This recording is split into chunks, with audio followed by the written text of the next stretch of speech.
The pillow is cold against your cheek. You close your eyes, and the shadows stretch across your vision. The sound of your upstairs neighbor walking around warps into something else entirely. To pull you into sleep, your biology executes a sequence of physical shifts. The flow of blood to your brain slows down. Your cerebrospinal fluid accelerates. Neurons release neurotransmitters and start firing in tight synchrony. In just a few minutes, your brain dismantles your awareness of the physical environment and starts projecting vivid, detailed experiences that don't actually exist.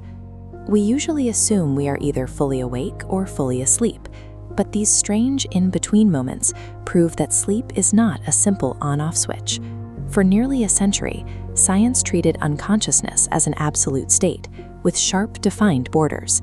That rigid division dates back to the 1930s. Using the newly invented electroencephalograph, or EEG, researchers could finally capture the gross electrical activity of millions of neurons firing together.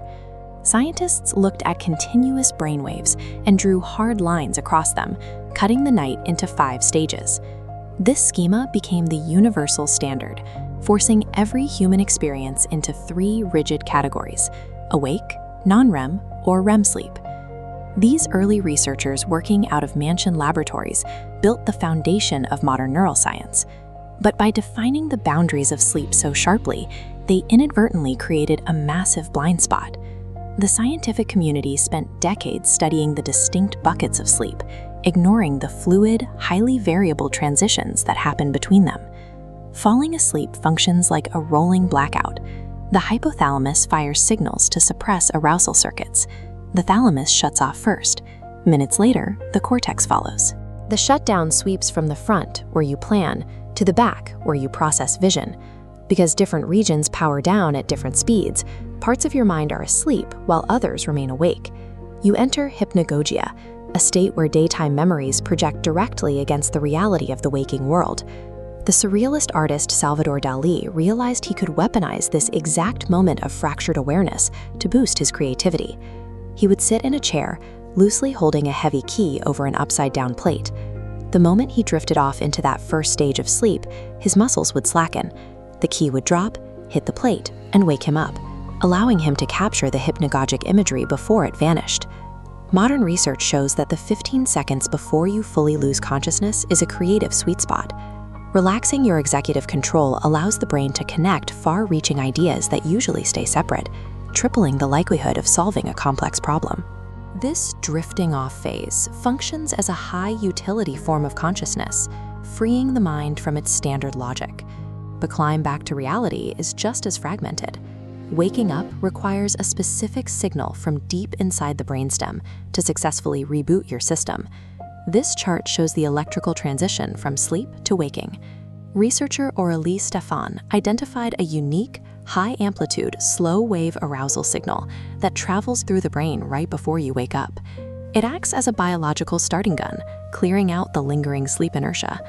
But if you are severely overworked, that starting gun doesn't fire everywhere at once. Exhausted, isolated neurons in a fully awake person can literally go to sleep while the rest of the brain stays active. We see this in the animal kingdom, where dolphins and certain birds sleep with one brain hemisphere at a time. They stay in physical motion while half their mind recharges. In humans, you can be walking around with your eyes open, having a conversation, while pockets of your cortex are generating the exact slow waves of deep slumber. Sleep is a localized mosaic of rhythms that shifts constantly across different neural neighborhoods. Sleep disorders emerge when the brain's mosaic falls out of sync, creating errors in the state-switching mechanism. If your cortex boots up into full awareness, while the deep brain regions controlling your body remain locked in sleep, you experience sleep paralysis. If that slow-wave arousal signal fires weakly, you get paradoxical insomnia. The EEG data proves the subject is getting plenty of deep sleep, but the weak signal causes their brain to feel awake the entire night. Conversely, if dreamlike brain activity occurs during the inappropriate window of deep slumber, the body gets up and moves while the conscious mind stays entirely dark, resulting in sleepwalking. By mapping these physiological glitches, scientists have revealed the precise timing required to construct our daily consciousness. Waking reality and unconscious dreams exist on a sliding gradient that we navigate every night. To keep you functioning, your brain has to surf this border, managing a complex chemical dance of excitation and inhibition. Even when you feel completely awake and aware, isolated circuits in your mind might still be dreaming. The journey into sleep and back again is never quite as simple as flipping a switch.